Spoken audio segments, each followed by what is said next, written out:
बिस्मिल्लाहिर्रहमानिर्रहीम रब्बी इश्रह ली सदरी व यस्सिर ली अमरी वहलुल उक़दतम मिन लिसानी यफ़क़हू क़ौली।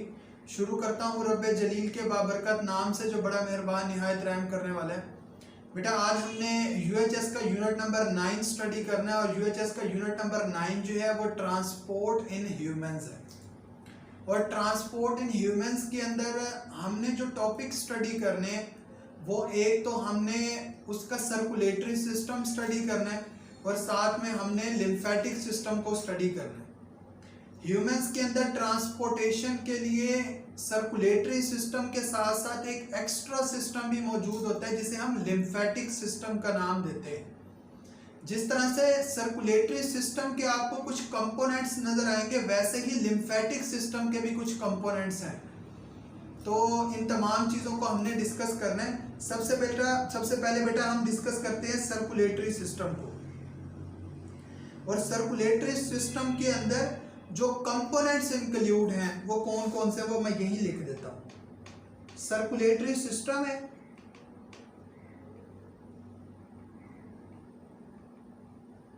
इसके अंदर आपको 3 कंपोनेंट्स नजर आएंगे। एक तो नजर आएगा आपको सर्कुलेटिंग फ्लूइड, जिसको हम नाम देते हैं ब्लड का। दूसरा पंपिंग ऑर्गन, जिसे हम क्या नाम देते हैं, हार्ट का। और तीसरा ब्लड वेसल्स, वो तमाम वेसल्स जो ब्लड को ट्रांसपोर्ट कर रही हैं। ठीक है बेटा, तो ब्लड वेसल्स के अंदर आपको आर्टरीज नजर आएंगी, कैपिलरीज नजर आएंगी और वेन्स नजर आएंगी। स्टार्ट हमने लेना है सर्कुलेटिंग फ्लूइड या ब्लड से। ठीक है बेटा, तो इसका स्टार्ट लेने से पहले ना हमें यह पता हो कि ब्लड बेसिकली क्या होता है और ब्लड की जो टर्म है वो बेसिकली कहाँ से डिराइव हुई है। तो ब्लड के लिए हम टर्म हीमा की भी यूज करते हैं या हीमेटो की भी यूज करते हैं।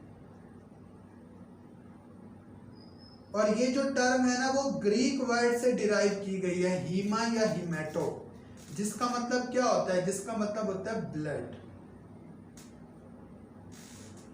ब्लड ह्यूमन के अंदर, मैं ह्यूमन की बात कर रहा हूं क्योंकि हम ह्यूमन के अंदर ट्रांसपोर्ट सिस्टम देख रहे हैं।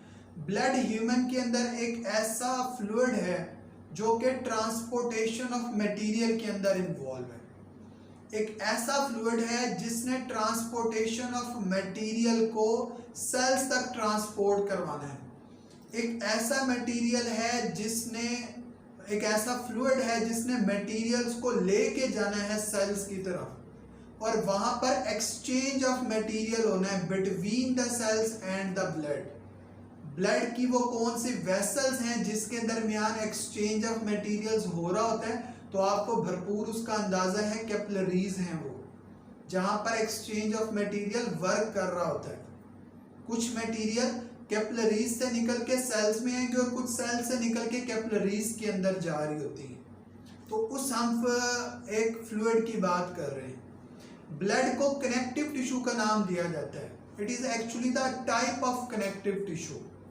ठीक है बेटा, तो हम देखते हैं कि ब्लड के अंदर मौजूद क्या क्या होता है। सेकंड स्लाइड के अंदर सबसे पहला एमसीक्यू लिखा हुआ और मोस्ट इंपॉर्टेंट एमसीक्यू है कि हमारी बॉडी के अंदर जो ब्लड मौजूद होता है वो हमारी बॉडी के वेट का ओवरऑल कितना वेट होता है। तो वो हमारी बुक की लाइन है, it is actually the 1/12 of our body. हमारी बॉडी का जो वेट होता है ना उसका 12वां हिस्सा ब्लड का वेट होता है। लेट्स सपोज के इतना टिपिकल एमसीक्यू नम्स में आता है, एमडी कैट में नहीं आता। इतना टिपिकल नहीं है कि कोई इंडिविजुअल है उसका बॉडी वेट 84 kg है, आपसे पूछ लिया जाता है बताएं कि उसका ब्लड का वेट कितना होगा, तो 84 को आप 12 पे डिवाइड कर दें। 12 को 84 पे डिवाइड करेंगे, आंसर आएगा बेटा 7। इसका मतलब ये है कि उसकी बॉडी के अंदर जो ब्लड का वेट है ना वो 7 kg है। एक बात का तो हमें ये अंदाजा हो गया ब्लड के अंदर कौन कौन से कंपोनेंट्स मौजूद होते हैं। तो बेटा दो कंपोनेंट्स आपको ब्लड के अंदर नजर आते हैं, number 1 plasma and number 2 blood cells. एक एमसीक्यू आपसे ये भी पूछा जाता है कि which of the following is most abundant in the composition of blood. तो आंसर क्या है बेटा, प्लाज्मा है।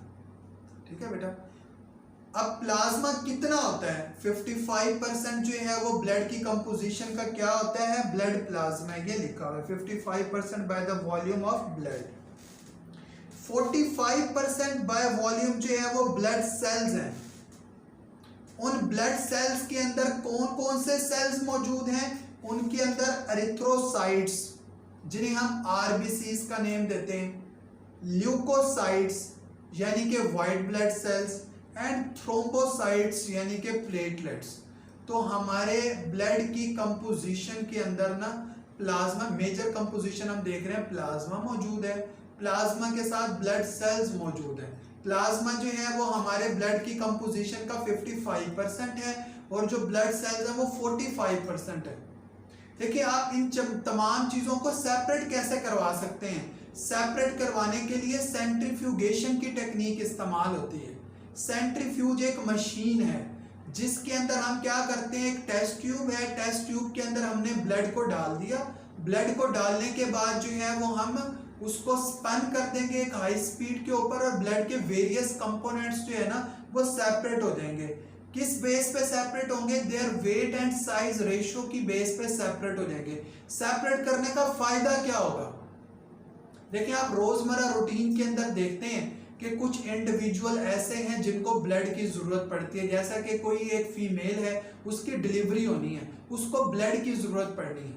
कोई एक इंडिविजुअल है उसके अंदर व्हाइट ब्लड सेल्स की कमी है, कोई एक इंडिविजुअल है जिसके अंदर प्लेटलेट्स की कमी है, जैसे नवाज शरीफ को देख लें। कोई एक इंडिविजुअल है जिसको अनीमिया होगा, उसको आरबीसीज चाहिए। तो वेरियस कंपोनेंट्स ऑफ ब्लड को सेपरेट करने का जो एक बेसिक मकसद होता है वो भी यही है कि जिस इंडिविजुअल को आरबीसी चाहिए ना आप उसको सिर्फ आरबीसी डोनेट करें, जिस इंडिविजुअल को डब्ल्यूबीसीज चाहिए आप उसको सिर्फ डब्ल्यूबीसीज डोनेट करें, ताकि जो आरबीसीज है वो किसी और इंडिविजुअल के लिए हम रख लें। तो ब्लड के वेरियस कंपोनेंट्स को सेपरेट करवाया जाता है and on the demand of the patient हम उसको डोनेट कर देते हैं from one patient to another patient after the cross matching. ठीक है, तो कंपोनेंट्स के अंदर आपको एरिथ्रोसाइट्स, ल्यूकोसाइट्स और थ्रोम्बोसाइट्स नजर आ रहे हैं। सबसे पहले हम डिस्कस कर लेते हैं प्लाज्मा को। जो मैंने पहले आपसे एमसीक्यू पूछा कि which of the following is the most abundant component of the blood, मैंने आंसर दिया प्लाज्मा, जो कि 55%। अगर आपसे एमसीक्यू पूछ लिया जाता है कि which of the following is the most abundant component of our blood plasma, हमारे ब्लड के प्लाज्मा का सबसे ज्यादा अबंडेंट कंपोनेंट कौन सा है, तो तब क्या होगा, आंसर वाटर होगा। वाटर जो है वो हमारे ब्लड प्लाज्मा का 90% होता है, बाकी 10% जो है वो डिसॉल्व्ड सब्सटेंसेस है। मतलब हमारे प्लाज्मा के अंदर ज्यादा जो आपको चीजें नजर आ रही है ना वो वाटर है, जो कि 90% है। ठीक है बेटा, अब देखते हैं कि 10% डिसॉल्व्ड सब्सटेंसेस के अंदर ना कौन कौन सी सब्सटेंसेस मौजूद हैं। ये नीचे दी है 10% डिसॉल्व्ड सब्सटेंसेस, जिसमें सबसे पहले inorganic ions and mineral ions या इनऑर्गेनिक आयंस एंड सॉल्ट्स की हेडिंग आपको बुक के अंदर मिलेगी। आपने इसकी परसेंटेज याद रखनी है कि टोटल डिसॉल्व्ड सब्सटेंसेस के अंदर ना जो इनऑर्गेनिक आयंस या सॉल्ट्स हैं वो कितनी परसेंटेज रखते हैं, तो वो है 0.9%। जी हम बात कर रहे हैं ओवरऑल इनऑर्गेनिक आयंस या सॉल्ट्स की। अगर हम उन तमाम में से किसी एक को देखें जो इस प्लाज्मा का ज्यादा अबंडेंट कंपोनेंट है ना वो NaCl है। तो अगली ही बात हमारी बुक के अंदर जो लिखी है ना वो ये लिखी हुई है कि among all the inorganic ions and salts sodium chloride is 2/3 among all the salts.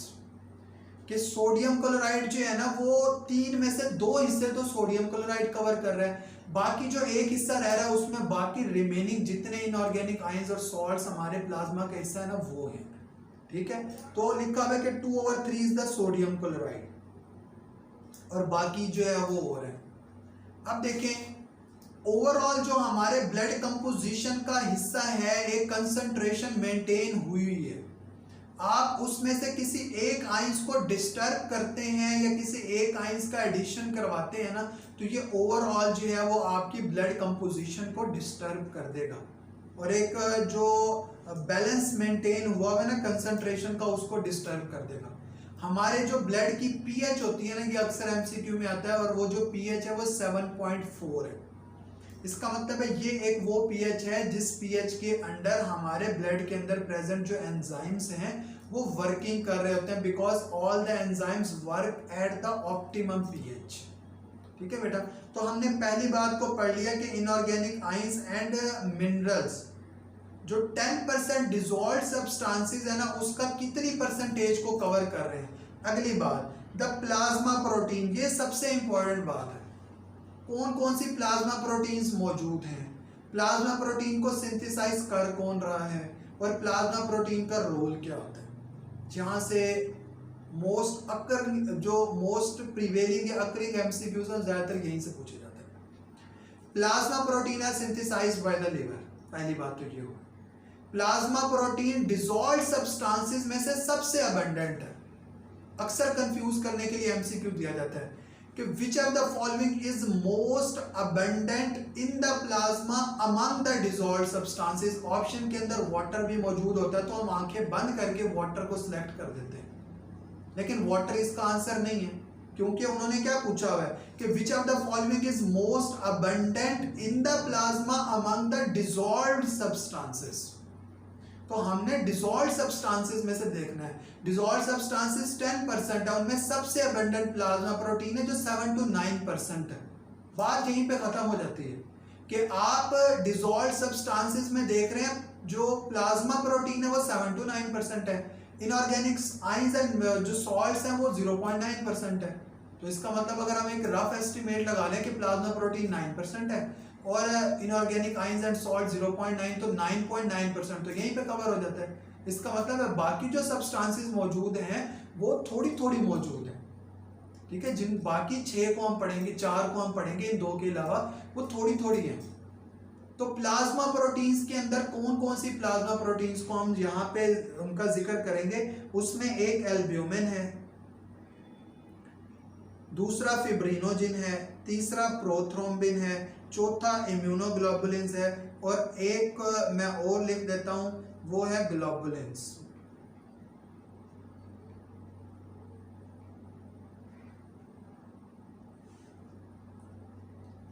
ये कुछ प्लाज्मा प्रोटीन हम यहां पर देखेंगे। एल्ब्यूमिन का काम क्या होता है?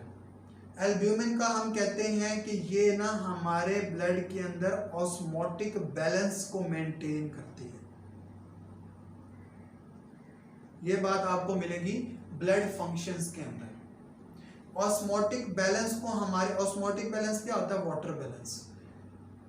ये हमारे ब्लड का, इसे आप क्लोइड ऑस्मोटिक बैलेंस भी कह सकते हैं। ये हमारे ब्लड का तकरीबन 75% ऑस्मोटिक बैलेंस एल्ब्यूमिन मेंटेन करती है। रिमेनिंग 25% ग्लोबुलिन्स मेंटेन करती हैं and nothing is maintained by fibrinogen. ये हमारी बुक की लाइन है। ठीक है, तो आपसे पूछा जा सकता है कि which of the following maintain the blood osmotic balance. तो उसमें एल्ब्यूमिन हो ऑप्शन में, फिब्रिनोजिन हो, प्रोथ्रोम्बिन हो या फिर हमारे पास एंटीबॉडीज हो, तो आंसर एल्ब्यूमिन होगा। ठीक है बेटा, तो इस तरह के एमसीक्यू आ जाते हैं। उसके बाद प्रोथ्रोम्बिन है, फिब्रिनोजिन है, both are involve in the blood clotting process.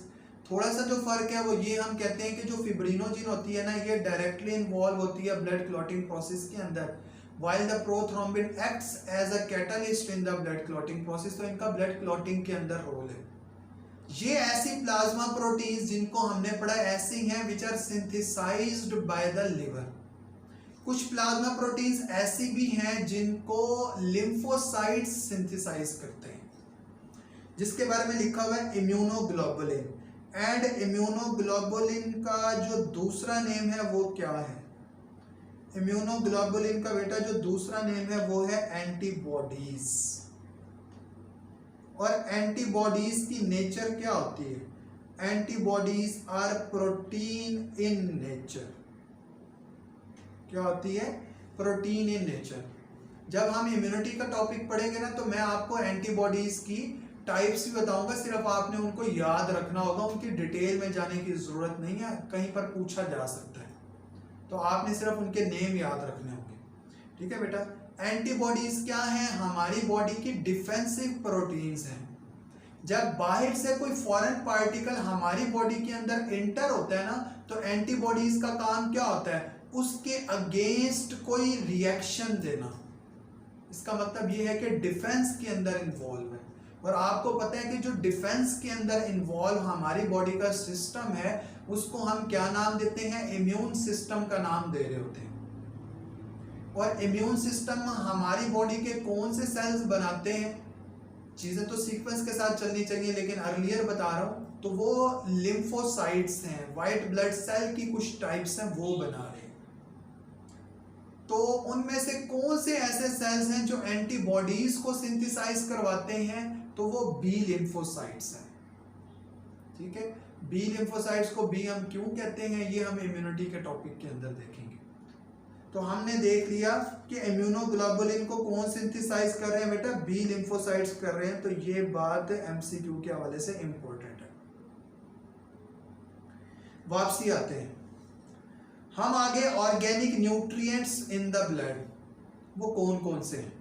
उनके अंदर ग्लूकोज है, फैट्स है, फॉस्फोलिपिड्स हैं, अमाइनो एसिड है, लैक्टिक एसिड है, कोलेस्ट्रॉल है। ये हमारे ब्लड के अंदर कहां से आ गए? चैप्टर नंबर 12 आपको याद हो ना, और आपने वहां पर पढ़ा हो topic duodenum, jejunum, ileum, absorption of food का टॉपिक। तो आपने पढ़ा था बेटा एब्जॉर्प्शन ऑफ फूड कहां पर होती है? इलियम के लेवल पर होती है। तो वहां पे हमने पढ़ा था कि जितने हमारे फूड के अंदर कॉम्प्लेक्स ऑर्गेनिक कंपाउंड्स होते हैं ना, they actually broken down at the level of jejunum. Jejunum हमारी स्मॉल इंटेस्टाइन का एक वो लेवल है जहां पर हमारी फूड के तमाम के मोनोमर्स बन जाते हैं। यानी कि अगर कार्बोहाइड्रेट्स प्रेजेंट है हमारी फूड के अंदर तो वो ग्लूकोज की फॉर्म में वहां पर मौजूद होगी, मोनोमर है। इसी तरह से प्रोटीन्स हैं तो उसके मोनोमर्स अमाइनो एसिड हैं, फैट्स हैं तो उसके मोनोमर्स आपको मिलेंगे ग्लिसरॉल और फैटी एसिड की फॉर्म में। तो इलियम के लेवल पर वहां पे एब्जॉर्प्शन होनी है। इलियम के लेवल पर ही आपने पढ़ा कि हमारी ब्लड वेसल्स भी होती हैं, कुछ लैक्टील्स भी होती हैं जो हमारे लिम्फेटिक सिस्टम की वेसल्स हैं। फूड जो है वो एब्जॉर्ब होके हमारे ब्लड के अंदर, इसका मतलब है ग्लूकोज हो गया, अमाइनो एसिड हो गया, फैट के मोनोमर्स हो गए, वो तमाम के तमाम जो है वो हमारी फूड से एब्जॉर्ब होके हमारे ब्लड के अंदर जा रहे हैं। लैक्टिक एसिड फॉर्मेशन कहां पर होती है? आपने लैक्टिक एसिड फर्मेंटेशन अभी पिछले ही टॉपिक के अंदर पढ़ा। मसल्स के अंदर लैक्टिक एसिड फर्मेंटेशन होती है एंड फ्रॉम द मसल्स वहां से ये हमारे ब्लड के अंदर ट्रांसपोर्ट हो गई है। कोलेस्ट्रॉल एक इंपॉर्टेंट कंस्टिट्यूएंट है हमारे ब्लड का, और कोलेस्ट्रॉल जो है इसे हम कहते हैं कि ये प्रिकर्सर के तौर पे भी काम करता है स्टीरॉइड बनाने के लिए, क्योंकि जो स्टीरॉइड्स होते हैं ना उनका सेंट्रल जो न्यूक्लियस होता है ना वो कोलेस्ट्रॉल होता है। ठीक है। तो हम कहते हैं कि कोलेस्ट्रॉल जो है वो स्टीरॉइड बनाने के काम आ रहा है। स्टीरॉइड क्या होते हैं? आपने कुछ हार्मोन्स पढ़े हुए हैं जो स्टीरॉइड इन नेचर है, जैसा कि टेस्टोस्टेरोन है, जैसा कि एस्ट्रोजन है, जैसा कि प्रोजेस्टेरोन है। तो हमने कहा कि ये क्या है? स्टीरॉइड इन नेचर है। तो ये उनकी बात हो रही है। कोलेस्ट्रॉल जो है वो स्टीरॉइड बनाने के काम भी आ रहा है। तो कोलेस्ट्रॉल जो है हमारे ब्लड का एक इंपॉर्टेंट कंस्टिट्यूएंट है। आप देखते हैं ना कि कोई भी ब्लड प्रेशर का पेशेंट होता है तो उस पेशेंट के अंदर जब ब्लड टेस्ट किया जाता है तो ब्लड के अंदर किस चीज का लेवल देखा जाता है? कोलेस्ट्रॉल लेवल देखा जाता है।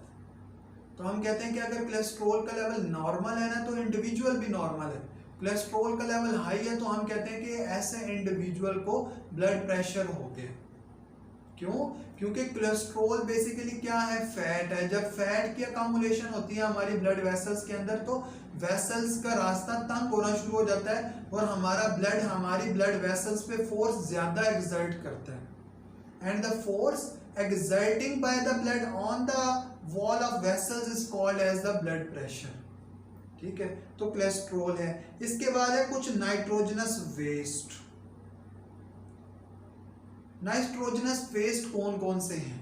आपने पढ़ा चैप्टर 15 के अंदर, उसमें अमोनिया है, उसमें यूरिया है, उसमें यूरिक एसिड है। आपके लिवर का काम क्या होता है? Detoxification of the harmful drugs या detoxification of the harmful substances या detoxification of the complex substances. इसका मतलब है अमोनिया से यूरिया, यूरिक एसिड फॉर्मेशन किधर होनी है? लिवर के अंदर होनी है। From the liver they are transported toward that particular organ from which these particular substances are excreted out of the body। देखिए भाई कैसी अंग्रेजी बोली मैंने, है ना? अंग्रेजी भी सीखे थोड़ी। तो कहां पर गए? किडनी की तरफ गए।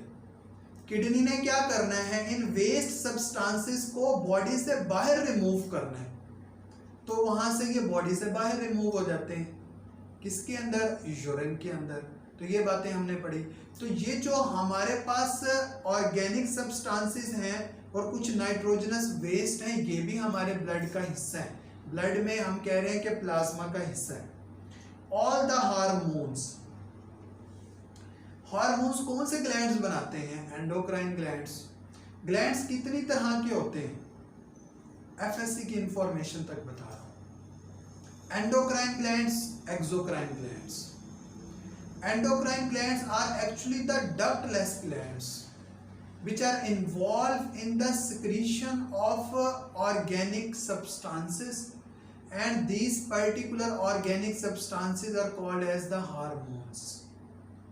ductless क्यों कह रहे हैं? क्योंकि इनके अपने ducts नहीं होते। Then where these secretions are actually secreted, these secretions are poured into the blood। blood के अंदर भेज दी जाती है।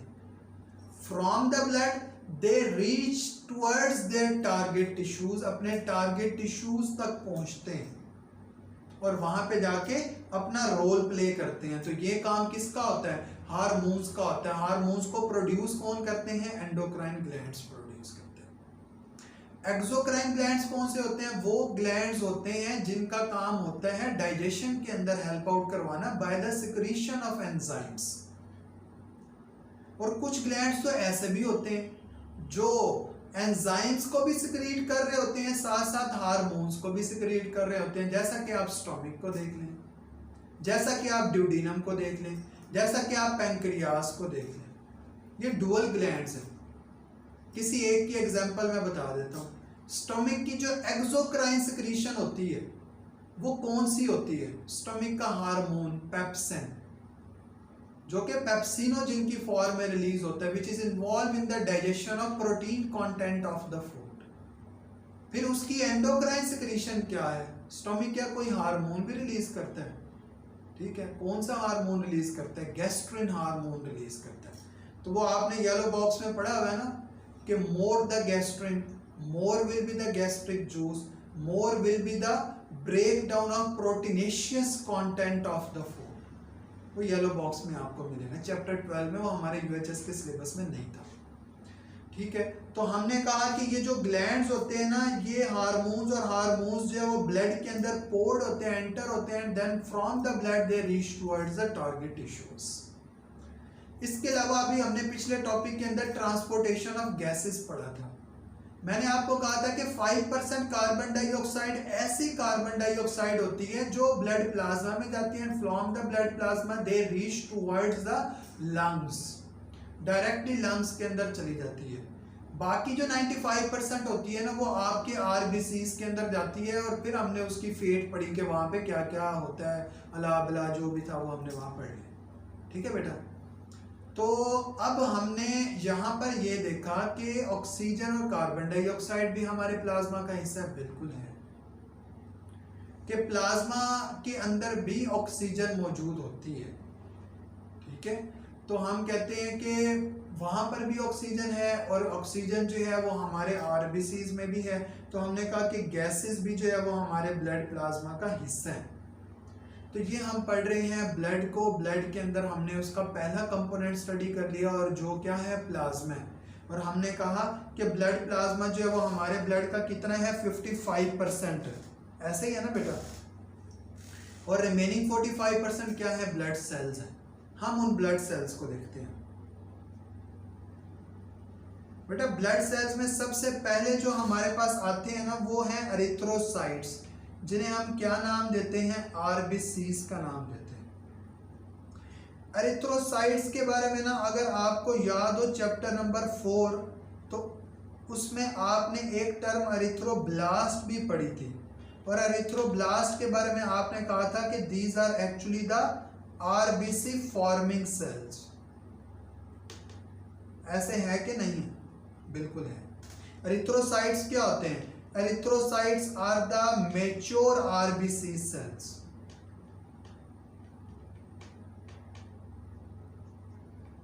तो आपने पढ़ा हुआ है कि जो एरिथ्रोब्लास्ट होते हैं ना उनके अंदर न्यूक्लियस मौजूद होता है। जो एरिथ्रोसाइट्स होते हैं ना उनके अंदर न्यूक्लियस मौजूद नहीं होता, उनके अंदर न्यूक्लियस एब्सेंट होता है। एरिथ्रोसाइट्स बेसिकली हम कह रहे हैं कि हमारे आरबीसीज बन किधर रहे हैं, आरबीसीज का टोटल काउंट मेल में कितना है, फीमेल में कितना है, आरबीसी का लाइफ स्पैन कितना होता है, उस लाइफ स्पैन के बाद उन आरबीसीज ने क्या हो जाना होता है, ठीक है। और जब उन्होंने अगर उनके साथ कुछ होना है, अगर डिस्ट्रॉय होने हैं तो उसके बाद वहाँ से जो रिलीज कंपोनेंट्स हैं उनमें से कौन कौन से रह जाने हैं, कौन कौन से बिल्कुल ख़त्म हो जाने हैं, ठीक है। आरबीसीज जो है वो एम्ब्रियोनिक लाइफ के अंदर किधर बन रहे हैं, आरबीसीज जो है वो एडल्ट लाइफ में किधर बन रहे हैं, आरबीसीज डिस्ट्रॉय किधर हो रहे हैं, न्यूक्लियस आरबीसीज का काम ख़त्म हो रहा है। तो इन तमाम बातों को जो है वो हमने देखना है। और ये तमाम बातें मैंने आपको स्ट्रेट फॉरवर्ड एमसीक्यू बताया जो प्रीवियस पेपर्स में पूछे जाते हैं। देखें एवरेज नंबर, मेल के अंदर आरबीसीज का काउंट जो है ना वो ज्यादा होता है। कितना है?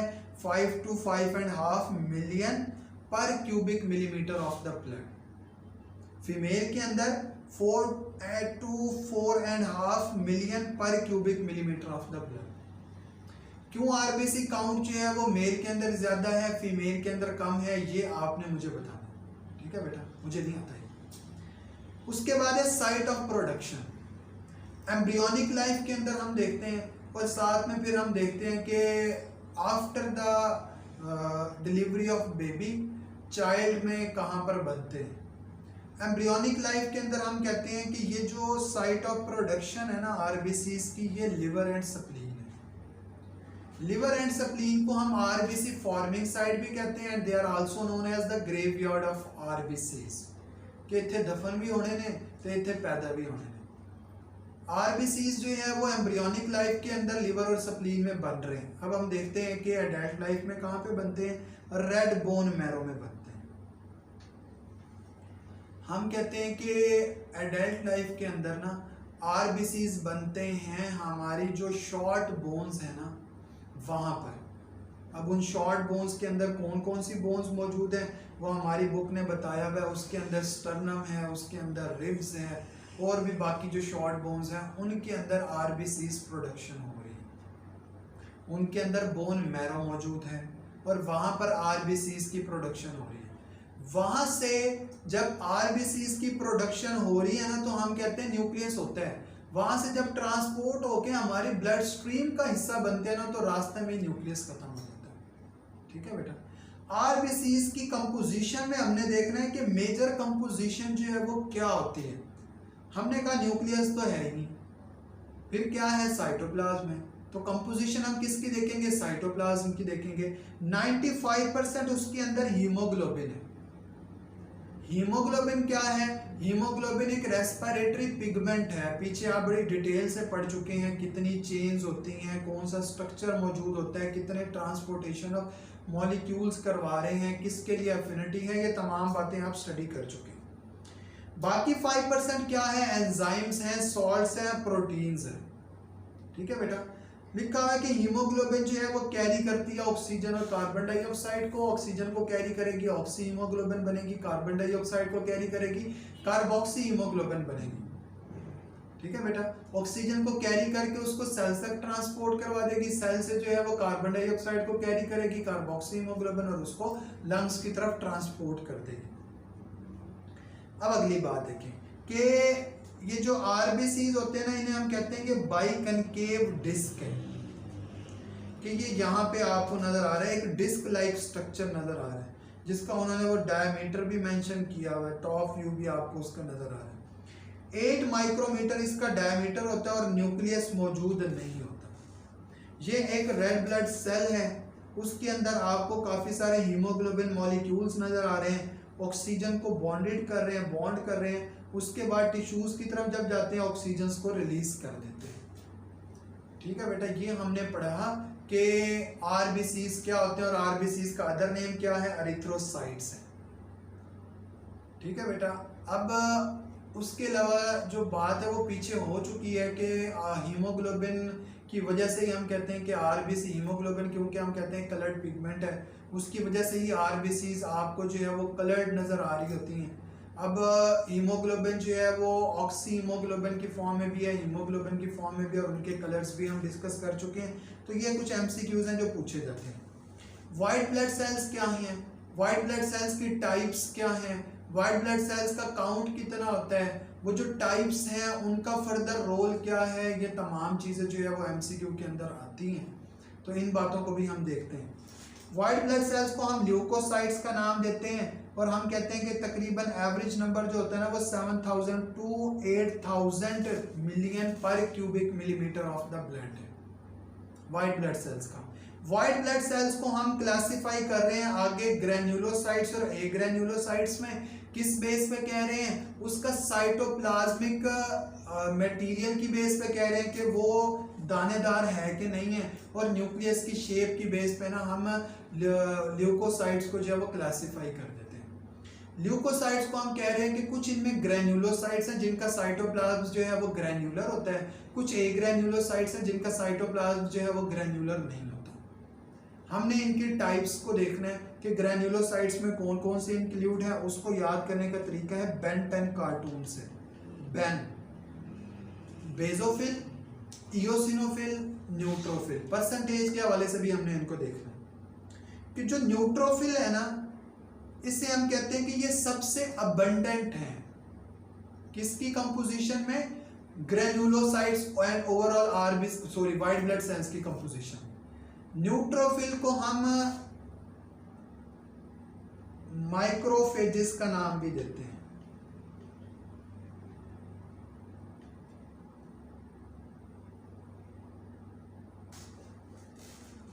नाम से आपको उसका फंक्शन जाहिर हो जाना चाहिए। फेजिस का मतलब क्या होता है, ईटिंग, किलिंग। माइक्रो का मतलब है छोटे। न्यूट्रोफिल बेसिकली ऐसे हमारे ब्लड के अंदर वाइट ब्लड सेल्स के टाइप्स में ऐसे सेल्स हैं जो हमारे ब्लड के अंदर प्रेजेंट ना छोटे छोटे फॉरेन पार्टिकल्स को इनगल्फ कर लेते हैं, हम कहते हैं कि माइक्रोफेजेस है। ठीक है, इस वजह से क्या लिखा हुआ है, they are involve in the phagocytosis of small particles. इनका आप इम्यूनिटी के अंदर भी रोल देखेंगे, किसका, न्यूट्रोफिल का। ये बात इंपॉर्टेंट है कि इनका जो साइज होता है ना twice the size of RBCs है, और जो न्यूक्लियस होता है ना उसके 2 से 5 लोब होते हैं। ये आपको इस स्लाइड में ये अभी नजर आएगा कि न्यूक्लियस जो होता है ना उसके 2 से 5 लोब नजर आते हैं प्रॉपर आपको। ठीक है बेटा, ये हमने पढ़ा न्यूट्रोफिल के बारे में। न्यूट्रोफिल के बाद है इयोसिनोफिल। इयोसिनोफिल को हम कहते हैं कि ये इनएक्टिवेट्स द इन्फ्लेमेटरी सब्सटेंसेस, और साथ में हम कहते हैं कि ये अटैक करती है पैरासाइट्स को। ठीक है, तो हम कहते हैं कि ये एक एंटी इन्फ्लेमेटरी है, एंटी इन्फ्लेमेटरी है। इस वजह से हमने क्या कहा, इनएक्टिवेट्स द इन्फ्लेमेटरी सब्सटेंसेस, उनको ये इनएक्टिवेट करवा देती है। ये इयोसिनोफिल और आगे एक चीज आएगी, मैं आपको अभी बताता हूं, बल्कि यहीं पे देख लें हिस्टामिन। तो ये एक दूसरे के रिवर्स हैं और इस वजह से आपने इन दोनों के लाजमी याद रखना है। इयोसिनोफिल की परसेंटेज 2% है, again twice the size of RBCs. RBCs के मुकाबले में इनका साइज डबल होता है। और न्यूक्लियस जो है वो बाई लोब्ड है, 2 लोब मौजूद होते हैं न्यूक्लियस के। ये यहाँ पे आपको नजर आएगा कि न्यूक्लियस जो है उसके आपको 2 लोब नजर आ रहे हैं बाकायदा तौर पे। और ये एंटी इंफ्लेमेटरी सब्सटेंस है, इन्फ्लेमेशन ही कॉज करने देते हैं। तीसरा है बेजोफिल, और इसकी जो परसेंटेज है वो लेस देन 1% है। और साथ हम कहते हैं कि इसका जो साइज होता है twice the size of RBCs and again bilobed nucleus होता है। ये 2 तरह की सब्सटेंसेस प्रोड्यूस करती है, एक को हम कहते हैं हेपरिन और एक को हम कहते हैं हिस्टामिन। आप अब तक क्लॉटिंग प्रोटीन्स पढ़ते आ रहे हैं। हेपरिन के बारे में याद रखिएगा, it is the anti clotting factor, clot नहीं बनने देता ये, ठीक है। देखें ब्लड है, ब्लड के अंदर हमारा ब्लड जो है वो फौरी तौर पे क्लॉट हो जाए ब्लड के अंदर, तो ब्लड तो फ्लो ही नहीं करेगा। तो ये एक एंटी क्लॉटिंग फैक्टर है जो हमारे ब्लड को क्लॉट नहीं होने देता वेसल्स के अंदर। इसके अलावा हिस्टामिन, हिस्टामिन को हम कहते हैं कि ये बेसिकली क्या है, एक इन्फ्लेमेटरी सब्सटेंस है, इन्फ्लेमेशन कॉज करती है। इन दोनों को प्रोड्यूस कौन कर रहे हैं, बेजोफिल प्रोड्यूस कर रहे हैं। And basophil are actually the granulocytes यानी व्हाइट ब्लड सेल की एक टाइप है। देखिए न्यूट्रोफिल को ना हम कहते हैं कि it is actually the police of our blood. ये हमारे ब्लड के अंदर ना पेट्रोलिंग करते रहते हैं। जैसे वो रात को पुलिस पेट्रोलिंग कर रही होती है ना, पेट्रोलिंग हम क्या कहते हैं, मटर गश्त को, चक्कर लगाना। जैसे पुलिस जो है वो मटर गश्त कर रही है रात को गलियों में कि कहीं पे चोरी ना हो, और वो ख्याल कर रही है कि कोई बाहर से बंदा ना आए और आके किसी भी एरिया के अंदर चोरी ना करे, और जहाँ पे चोरी ना हो वहाँ पे पुलिस खुद चोरी करवा देती है। तो ये भी बिल्कुल वैसे ही न्यूट्रोफिल। न्यूट्रोफिल क्या है, it is the police of our blood, लेकिन ये खुद चोरी नहीं करवाती। न्यूट्रोफिल क्या करती है, बाहर, ये हमारे ब्लड में पेट्रोलिंग करती रहती है, बाहर से आने वाले किसी भी फॉरेन पार्टिकल को ये इनगल्फ करने की एबिलिटी रखती है, तो इसने पेट्रोलिंग करते रहना है, ठीक है। तो पुलिस ऑफ आवर ब्लड कहते हैं इसे। तो ये तो हो गए हमारे ग्रैन्युलोसाइट्स। बात करते हैं ए ग्रैन्युलोसाइट्स की। अच्छा, जो ग्रैन्युलोसाइट्स होते हैं ना, इनकी फॉर्मेशन कहाँ पे होती है, इनकी फॉर्मेशन भी हम कहते हैं रेड बोन मैरो के अंदर हो रही है। जो ए ग्रैन्युलोसाइट्स होते हैं ना, इनकी फॉर्मेशन हम कहते हैं कि लिम्फॉइड मासिस के अंदर होती है। और लिम्फॉइड मासिस क्या है, टॉन्सिल्स हैं, स्प्लीन है, एडिनाइड है, थाइमस है, ठीक है। इनमें से कुछ को हम जब चैप्टर नंबर 17 सेकेंड ईयर का डिस्कस करेंगे ना, तो उसमें आपको समझ आ जाएंगे कुछ स्ट्रक्चर्स कि ये क्या हैं, क्या कर रहे हैं, तो वहीं पे आपको मैं डिटेल से बताऊंगा। अब यहाँ पे आप देखें कि मोनोसाइट्स की परसेंटेज जो है वो 3% है, और लिम्फोसाइट्स की परसेंटेज जो है वो 32% है। कंफ्यूज करने के लिए ना अक्सर एमसीक्यू दिया जाता है, तो मैं बताता हूँ कि कैसा एमसीक्यू आता है कि which of the following is most abundant in the white blood sales among A granulocytes. जैसे ही अबंडेंट की बात है, हमारा माइंड फौरी न्यूट्रोफिल की तरफ गया, लेकिन उन्होंने आगे क्या लगा दी, कंडीशन लगा दी, ए ग्रैन्युलोसाइट्स में आप बताएं सबसे अबंडेंट कौन से, तो उसमें कौन से बेटा, लिम्फोसाइट्स हैं। ऐसे भी आ जाता है कि which of the following is second most abundant cells of the डब्ल्यूबीसीज, तो तब कौन से है, तब भी लिम्फोसाइट्स। न्यूट्रोफिल जो है 62% है, लिम्फोसाइट्स जो है वो 32% है, ठीक है बेटा। तो मोनोसाइट्स हम देखते हैं 3%। अब आपने मोनोसाइट, बेजोफिल और इयोसिनोफिल को आपने याद करना हो ना, तो आप इसको याद रखें मैब से।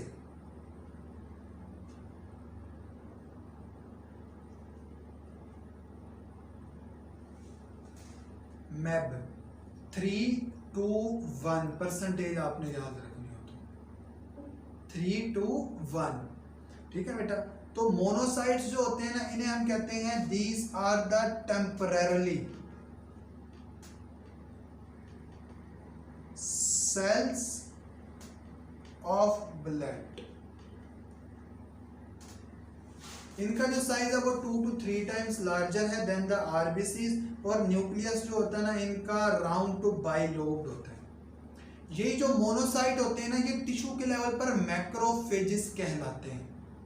इस वजह से हम कह रहे हैं क्या है, टेम्पोरेरली हैं। 10 to 12 आवर्स तक हमारे ब्लड का हिस्सा रहते हैं और फिर टिश्यू का हिस्सा बन जाते हैं, और टिश्यू पर इनको हम मोनोसाइट्स नहीं कहते हैं, टिश्यू पर हम इनको मैक्रोफेजिस का नाम देते हैं, which are involve in the engulfing of larger particle. देखिए मोनोसाइट को हम क्या कह रहे हैं, मैक्रोफेजिस। न्यूट्रोफिल को हमने क्या कहा, माइक्रोफेजिस कहा। माइक्रो का मतलब स्मॉल, मैक्रो का मतलब लार्ज। ठीक है बेटा। लिम्फोसाइट्स के, लिम्फोसाइट्स को हम कहते हैं कि ऐसे सेल्स हैं जो हमारा इम्यून सिस्टम बना रहे हैं। उन लिम्फोसाइट्स के अंदर बी एंड टी लिम्फोसाइट्स है जिनको हमने डिटेल से इम्यूनिटी में देखना है, और ये बेसिकली कर क्या रहे हैं, involve in the function of immune response. और इसके बारे में याद रखिएगा, slightly larger than the RBC. वाहिद आपको डब्ल्यूबीसीज में ऐसे सेल्स नजर आ रहे हैं जिनका साइज ऑलमोस्ट आरबीसीज के इक्वल होता है, तो हम कहते हैं they are slightly larger than the RBCs. ठीक है बेटा बात। तो ये हमारे इम्यून रिस्पॉन्स के अंदर रोल प्ले करते हैं।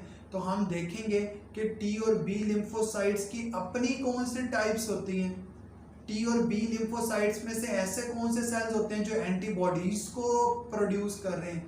टी और बी में से ऐसे कौन से होते हैं जो बाहर से आने वाले फॉरेन पार्टिकल्स को रिकॉग्नाइज करते हैं। टी और बी में से ऐसे कौन से होते हैं जिनके ऊपर HIV जो है वो आके लैंड करते हैं। तो ये तमाम बातें हम इम्यूनिटी वाले टॉपिक के अंदर देखेंगे, वहाँ पे बड़ी डिटेल से आएगा। तो हमने यहाँ पे सिर्फ इतनी बात की कि ये इम्यून रिस्पॉन्स के अंदर इन्वॉल्व है। तो ये हो गए वाइट ब्लड सेल्स।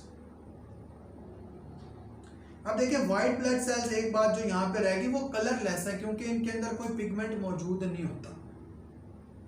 और आरबीसीज में जो एक बात रहेगी वो ये है कि उनका जो लाइफ स्पैन होता है वो 120 डेज होता है। 120 डेज के बाद उन्होंने डिसइंटीग्रेट हो जाना होता है। आपने चैप्टर नंबर 15 के अंदर एक बात पढ़ी थी कि उसमें जो आयरन हीमोग्लोबिन के अंदर मौजूद होती है ना, वो आयरन जो है वो रिसाइकलिंग होती रहती है, उसका बार बार इस्तेमाल होता रहता है। ठीक है। तो ये आपने वो बातें कि हम ये पता चल जाए कि कौन से जो है वो डिसइंटीग्रेट हो गए और किन की रिसाइकलिंग हो गई। तो आयरन जो है वो बार बार रिसाइकल हो रहा होता है। ठीक है बेटा। 120 डेज या 4 मंथ इसका जो है वो लाइफ स्पैन होता है। 4 मंथ के बाद ये डिसइंटीग्रेट हो जाते हैं, अपना रोल प्ले कर लेते हैं, उसके बाद हम कहते हैं ये डिस्ट्रॉय हो जाते हैं। ठीक है बेटा। व्हाइट ब्लड सेल्स के बाद आपको नजर आएंगे ये बेटा, एक बात देखिए, myeloid progenitor and lymphoid progenitor. Myeloid progenitor वो हैं जो हम कहते हैं कि इन्वॉल्व हैं ग्रैन्युलोसाइट्स बनाने के अंदर। लिम्फॉइड प्रोजिनेटर वो हैं जो इन्वॉल्व हैं ए ग्रैन्युलोसाइट्स बनाने के अंदर। प्रोजिनेटर हम कहते हैं कि मतलब प्रीवियस सेल्स आप कह सकते हैं, उनको बनाने वाले सेल। तो ए ग्रैन्युलोसाइट्स को बनाने वाले सेल्स जो होते हैं ना वो लिम्फॉइड प्रोजिनेटर होते हैं। नेक्स्ट हमारे पास है बेटा प्लेटलेट्स। प्लेटलेट्स को हम ना थ्रोम्बोसाइट्स का नाम भी देते हैं। इनको हम कहते हैं कि ये ना प्रॉपर सेल्स नहीं होते, but these are actually the fragments of megakaryocytes. Fragments of megakaryocytes, ये मेगाकैरियोसाइट्स के ना फ्रेगमेंट है। और प्लेटलेट काउंट जो होता है ना वो यहाँ पे लिखा हुआ है कि 2,50,000 जो है वो मिलियन पर cubic millimetre of the blood है। अब जो हमारे पास प्लेटलेट्स होते हैं ना, तो हम कहते हैं कि बोन मैरो के अंदर ना कुछ फ्रेगमेंट्स जो है वो ब्रोकन होते हैं मेगाकैरियोसाइट से, और उन्हीं से प्लेटलेट्स जो है वो बन रहे होते हैं। ये भी हम कहते हैं कि प्रॉपर सेल्स नहीं है, इनके अंदर भी न्यूक्लियस जो है वो हम कहते हैं एब्सेंट होता है। प्लेटलेट बेसिकली किसके अंदर इन्वॉल्व है? प्लेटलेट को हम कहते हैं they are involve in the blood clotting process. Platelet इस चीज के अंदर इन्वॉल्व है कि ये फिब्रिनोजिन को फिब्रिन के अंदर कन्वर्ट करवाते हैं, और फिब्रिन ना एक मैश लाइक एक जाल की तरह का स्ट्रक्चर बनाता है जो कि एक्चुअली एक क्लॉट होता है, एक सील होती है। ब्लड क्लॉट क्या होता है? एक सील है, वो एक जो जख्म बनता है उसके बाद एक ब्लैक कलर का छिलका आपके जख्म के ऊपर बन जाता है ना, वो बेसिकली एक क्लॉट है। तो वो जो एक मैश या जाला बना है ना, वो फिब्रिन है। और फिब्रिन को बना कौन रहा है? हम कहते हैं platelet are involve in the conversion of fibrinogen into the fibrin. ठीक है बेटा, इस वजह से हम कहते हैं कि ये जो है वो ब्लड क्लॉटिंग प्रोसेस के अंदर इन्वॉल्व है। यहाँ पर आपको एक ब्लड सेल दिखाया हुआ है, ये आपके पास प्लेटलेट सेल है। जब एक्टिवेटेड प्लेट सेल होगा तो ये क्या करेगा? फिब्रिनोजेन को फिब्रिन में कन्वर्ट करेगा और ये मैश लाइक स्ट्रक्चर बना देगा।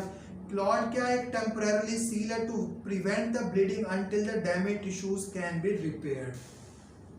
तो ये हमने पढ़ लिया कि जो हमारा ब्लड है उसका दूसरा कंपोनेंट ब्लड सेल जो 45% है, उसके अंदर हमने उन तमाम को क्लासिफाई किया और क्लासिफाई करने के बाद हमने उन तमाम को स्टडी किया। तो ये तो हो गया हमारे लेक्चर का पहला हिस्सा, जिसमें हमने देखा कि सर्कुलेटिंग फ्लूइड या ब्लड क्या होता है। जो दूसरा हिस्सा है वो पंपिंग ऑर्गन द हार्ट है, उसको हम नेक्स्ट लेक्चर के अंदर देखते हैं। ठीक है बेटा, इससे रिलेटेड कोई क्वेश्चन हो तो आप पूछ सकते हैं। अपना बेटा ख्याल रखें। अल्लाह हाफिज़।